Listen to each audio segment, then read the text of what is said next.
know who it is and you know what time it is.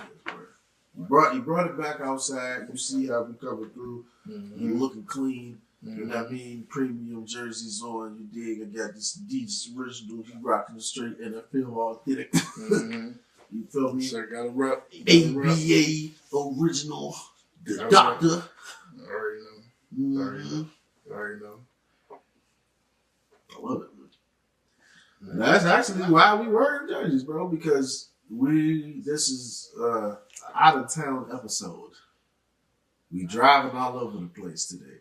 We, as you know, we got Washingtonians, we got Marylanders, we got Virginians, or whatever the hell they want to call them. Mm-hmm. And within the metropolitan, there is a lot of different fan bases, like actual fan bases, a lot of different teams and a lot of different sports. Mm-hmm. For those who don't actually know, like outside of the area, this is like a big transit city in the sense of it's a lot of folks who are rooted in other places and their support goes in other places. They just work here and then live here so they can be by the job. And not necessarily rooted here. So it's a whole like when the Wizards are bad, for example, if you go and see them, you'll notice it'll be way more of the opponent's fans in the house over at Cap One than Wizards fans. Because that's just how it is. Now, when it was good, the city come outside. And it's never like but they no good, bro. Like, let's keep it funky. Like, ain't nobody paying no ticket prices to go see the bums. So, JP, man, I got to go do something in the off season. Give me something to look at. I'm not coming. I'm going to Bullpen. I'm going to the Famous Lounge, something like that, and go down Ivy City, go spend my money down there, something like that. I ain't coming uptown until I get it together. So, that's how that goes, man. But actually, let's start this conversation in football because I think there's something to be said about the out-of-town connection to football here in D.C.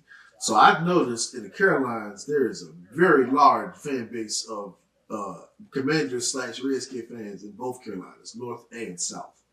A big reason for that is because, you know, the Panthers are pretty new. Mm-hmm. They didn't have any representation. And a lot of our grandparents, great-grandparents, things of that nature hail from the Carolinas. Have you noticed that, like growing up, coming up in the area? Yeah, I have a decent amount of family from the Carolinas. Not too many Panthers fans. Yeah, any of them like the Commanders? Yes. See what I'm saying? Some Redskins fans, but that's like a connection because like Commanders. You know, I got an uncle. He probably came up here a couple times in his life. He probably counted on one hand how many times he came up here. Mm-hmm. He lives in South Carolina. And he's a diehard Skins Commanders guy. Mm-hmm. Diehard. All his sons had no choice. No. They had to make that set. No choice is crazy. You know, so when we go back to South Carolina, it's like really the same thing as far as like sport culture wise because it skins everything when you coming through that jump like Panthers, what? They're like, yeah, I ain't never seen a Panther down here in my life. Yeah. You know? Mm-hmm. So I think that's dope. You like the Vikings, which is obviously way on the other side of the nation. Yeah. Give us the first-hand exclusive of how you became to be a Vikings fan. All right. So, yes, you know, I was quoted, unquote, saying, you know, I'm probably the only Vikings fan you guys know in the DMV area. Sure. And I do get asked quite often, great conversation start, why are you a Vikings fan? Yeah. Where did that come from?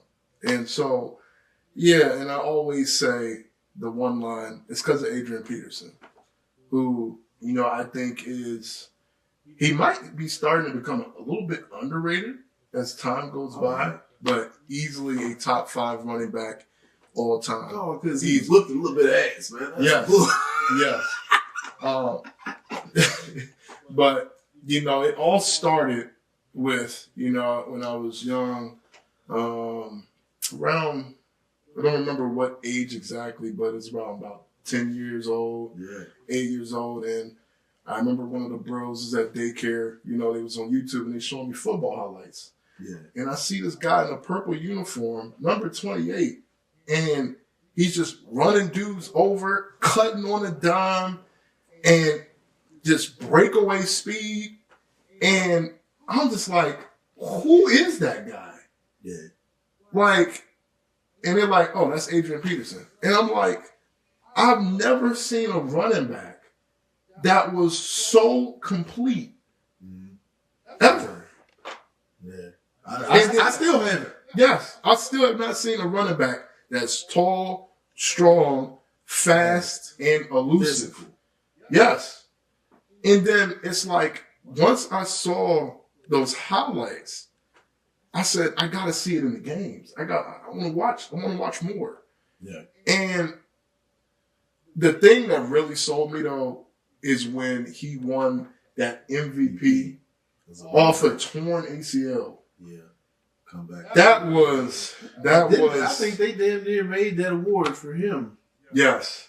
Yeah, that Comeback Player of the Year award was literally like they made that award for him because that had never been done ever by anybody in any position. Mm-hmm. And that's what I'm saying. Ever since that moment, I just knew like, I gotta watch this dude every Sunday. Major shout out to the legend Adrian Peterson. Yep. I would like to speak to real quick how the greatness and the influence of one guy donning one jersey on a platform as large as the NFL, as large as the NBA, can make an impact on not just one kid, but a whole community of them. That saved my life. You already know how I came up. But those guys had a real impression on me. And I know the power of that. And all it took was for you to see him play the way that he played and saw what uniform he donned, and the rest is history. Yep. That's how powerful that is. So when we talk about certain guys and we say, like certain things are not a good look, this, that, and the third, it may seem like nitpicking, but in the grand scheme of things, the influences people's lives we talk about it. And it's that just